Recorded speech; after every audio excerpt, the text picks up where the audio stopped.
কাল কিয়ামতের ময়দানে এক শহীদকে উঠানো হবে। আল্লাহ পাক ওই শহীদটাকে বলবে, বান্দা তোমাকে আমি দুনিয়াতে এই সমস্ত নিয়ামতগুলো দিয়েছি, প্রত্যেকটা ছোটোখাটো বড় সমস্ত নিয়ামতগুলোকে আল্লাহ পাক ওই বান্দাটাকে স্মরণ করিয়ে দিবেন, ওই শহীদটাকে স্মরণ করিয়ে দিবেন।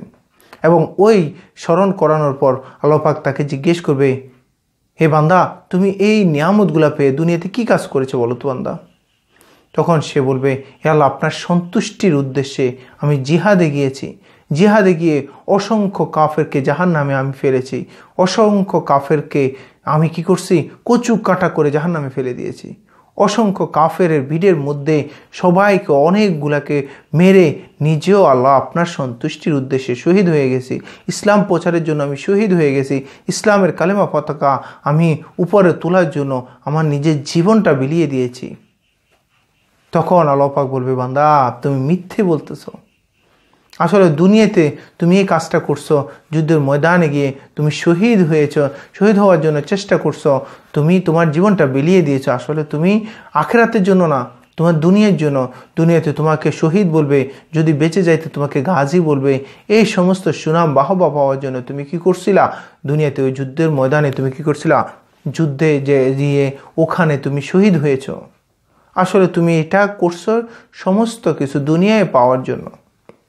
দুনিয়াতে তোমাকে শহীদ বলা হয়, তোমাকে অথবা গাজী বলবে, তুমি দুনিয়াতে যদি যুদ্ধের ময়দান থেকে গাজী হয়ে ফিরে আসতো, তোমার সুনামের জন্য তুমি কি করছো, শহীদ হয়েছ।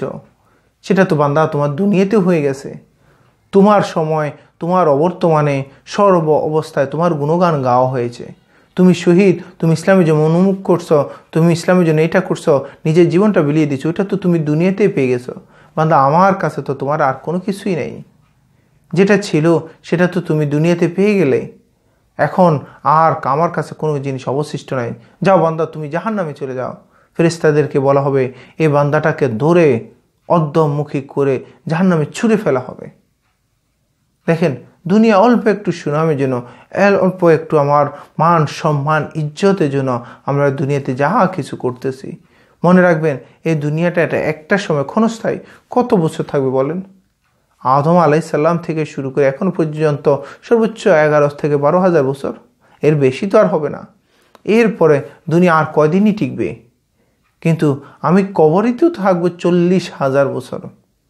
তাহলে আমার কবর বড় না দুনিয়ার জীবন বড়? কবরের পরে আমি আখিরাতের আরেকটা ঘাঁটি কিয়ামতের ময়দান, আরেকটা ঘাঁটি ফুলসিরাত, মোট 1,20,000 বছর জাহান্নামে যাওয়া অথবা জান্নাতে যাওয়ার আগ পর্যন্ত আমাকে থাকতে হবে। আর দুনিয়া থেকে এত সময় আমার তো সুনাম করবে, তো কী দরকার? একটু চিন্তা ফিকির করব, একটু বুঝবো, নিজের নিয়তটাকে, যে কাজ করতেছি নিয়তটাকে আমি খালেস করে সমস্ত সর্ব অবস্থায় কাজগুলো করব। যদি করতে পারি আল্লাহ থেকে বিনিময় পাবো।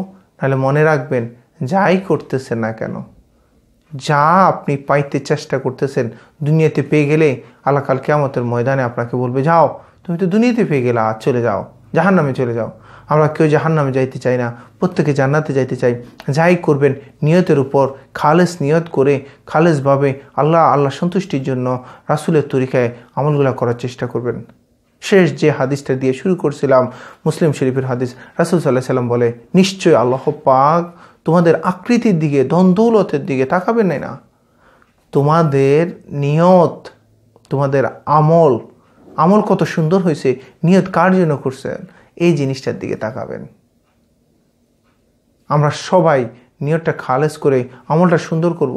অসংখ্য আমল করছেন, সুন্দর হয় নাই, আবার অসংখ্য আমল করছেন, আল্লাহর জন্য হয় নাই, কোনোটারই বিনিময় আপনি পাবেন না। যতটুকু বলছে সবাইকে আমল করার সে তৌফিক দান করুক। আসসালামু আলাইকুম ওয়া রাহমাতুল্লাহি ওয়া বারাকাতুহু।